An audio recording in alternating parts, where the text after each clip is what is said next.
India में vaccination का process काफ़ी तेज़ी से चल रहा है। कोवैक्सीन और कोविशील्ड के बाद लोगों को अब स्पुतनिक वी भी मिलना शुरू हो चुका है, लेकिन अब भी बहुत सारे लोग इन वैक्सीन को लेकर काफ़ी ज़्यादा कंफ्यूज्ड हैं। लोगों के मन में इन तीनों वैक्सीन को लेकर काफ़ी ज़्यादा सवाल हैं। किस वैक्सीन की एफिकेसी कितनी है, किस वैक्सीन को किस प्रोसेस से तैयार किया गया है और इन वैक्सीन को कितने दिनों के इंटरवल पे लेना है और इन तीनों वैक्सीन के साइड इफेक्ट क्या हो सकते हैं। आगे इस वीडियो में इन सारे सवालों के जवाब जानेंगे पूरे डिटेल में। और भी इसी तरीके के वीडियो को देखने के लिए सब्सक्राइब करें डाउट बॉक्स चैनल को, क्योंकि डाउट बॉक्स में मिलता है आपके दिमाग में उठ रहे हर क्वेश्चन का आंसर। अगर सबसे पहले बात करें मेथड के बारे में, तो कोवैक्सीन तैयार किया गया है ट्रेडिशनल वैक्सीन मेथड से। ये एक ऐसा मेथड है जिसमें वायरस को ही वीक करके हमारे बॉडी में डाल दिया जाता है, इतना वीक जिससे हमारे बॉडी को किसी भी तरीके का नुकसान नहीं पहुंचता है। अब इस वीक फॉर्म ऑफ वायरस के हमारे बॉडी में जाने के बाद ज़्यादा से ज़्यादा अमाउंट में एंटीबॉडीज डेवलप होता है, और फिर जब दोबारा कभी ओरिजिनल वायरस हमारे बॉडी में इंटर करता है तो हमारा एंटीबॉडी उस वायरस से लड़ पाता है और उसके स्पाइक्स प्रोटीन को लॉक कर देता है, जिससे वायरस हमारे सेल के अंदर इंटर नहीं कर पाता है। अब बात करें स्पुतनिक वी और कोविशील्ड के बारे में, तो ये दोनों सेम मेथड से बनाया गया है और इन दोनों वैक्सीन्स को एडिनो वायरस वैक्सीन्स कहा जाता है, जिसमें एडिनो वायरस को एज अ वेक्टर डाला जाता है हमारे बॉडी में।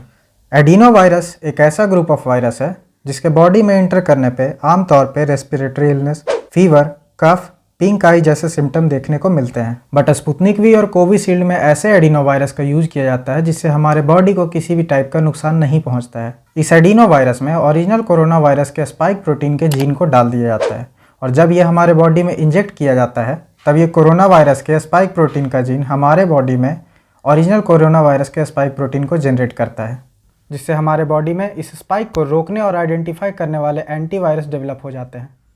फ़र्क बस इतना है कि कोविशील्ड में सिर्फ एक ही टाइप के एडिनो वायरस का यूज़ किया जाता है जो हमें दो अलग अलग डोजेज़ में मिलता है, और स्पुतनिक वी में यूज़ किया जाता है दो अलग अलग एडिनो वायरस का जो हमें दो डिफरेंट डोज में मिलता है। अब बात करते हैं एफिकेसी का, तो सबसे ज़्यादा एफिकेसी स्पुतनिक वी का है। दूसरा 81% वाला कोवैक्सीन है, जिसे लगवाने के बाद 19% ही चांसेस है कि आपको अगर दोबारा कोरोना हुआ तो आपके बॉडी को हार्म पहुँच सकता है। और कोवैक्सीन का एक बेनिफिट है, ये हर तरह के वेरिएंट पे काम करता है। और तीसरे नंबर पे कोविशील्ड है, जिसका एफिकेसी 70% है, और ऐसा तब होता है जब इसका दूसरा डोज 1 मंथ के इंटरवल पे दिया जाए। लेकिन जब इसके दूसरे डोज को 4 से 8 वीक के गैप में दिया जाता है तब इसका एफिकेसी 91% तक बढ़ जाता है।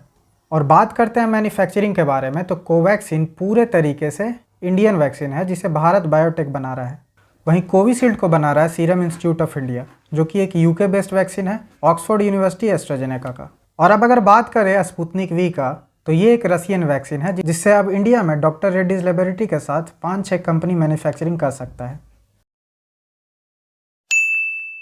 प्राइस अगर देखा जाए तो सबसे कम प्राइस में fully Indian vaccine Covaxin available है, जिसका प्राइस 150 पर डोज पे रखा गया है सेंट्रल गवर्नमेंट के लिए, जबकि प्राइवेट हॉस्पिटल के लिए इसका प्राइस 1200 पर डोज का हो गया है। कोविशील्ड का प्राइस सिर्फ थोड़ा सा ही ज़्यादा है कोवैक्सीन से, जो कि 150 सेंट्रल गवर्नमेंट के लिए है और 600 स्टेट गवर्नमेंट के लिए। और अब अगर बात करें इन तीनों वैक्सीन में सबसे महंगे वैक्सीन का, तो स्पुतनिक वी का प्राइस 995 के आसपास है। ये वो स्पुतनिक वैक्सीन है जिसे रसिया से इंपोर्ट किया गया है। उम्मीद यही लगाया जा रहा है कि ये वैक्सीन जब इंडिया में मैन्युफैक्चरिंग होना शुरू होगा तो इसके प्राइस में काफ़ी गिरावट देखने को मिल सकता है।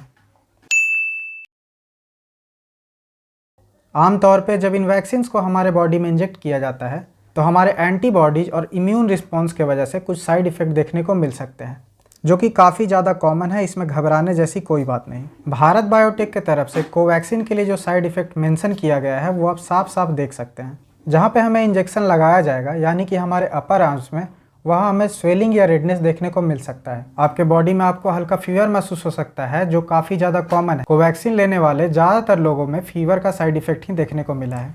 इसके अलावा आपको सर दर्द, बदन दर्द या फिर वोमिटिंग भी हो सकता है। वहीं कोविशील्ड लेने वाले ज़्यादातर लोगों को साइड इफ़ेक्ट के तौर पे सर दर्द हुआ है, जबकि कुछ गिने चुने यूरोपियन कंट्रीज में साइड इफ़ेक्ट के तौर पे ब्लड क्लॉटिंग देखने को मिला है। डेनमार्क और कई सारे कंट्रीज ने इसे ऑलरेडी बैन कर दिया है, लेकिन इंडिया में इस तरीके का कोई भी साइड इफ़ेक्ट अभी तक देखने को नहीं मिला है। और अब अगर बात करें स्पुतनिक वी का, तो इसके साइड इफ़ेक्ट बहुत ही कम है। इंडिया में बहुत सारे लोगों को ये वैक्सीन नहीं लगा है, इसीलिए इसके साइड इफ़ेक्ट के बारे में अभी उतना इन्फॉर्मेशन निकल कर सामने नहीं आया है। ओवरऑल ये तीनों वैक्सीन काफ़ी अच्छे हैं, आप तीनों में से कोई भी वैक्सीन लगवा सकते हैं। और भी इसी तरीके के वीडियो को देखने के लिए सब्सक्राइब करें डाउट बॉक्स को। मिलते हैं अगले वीडियो में।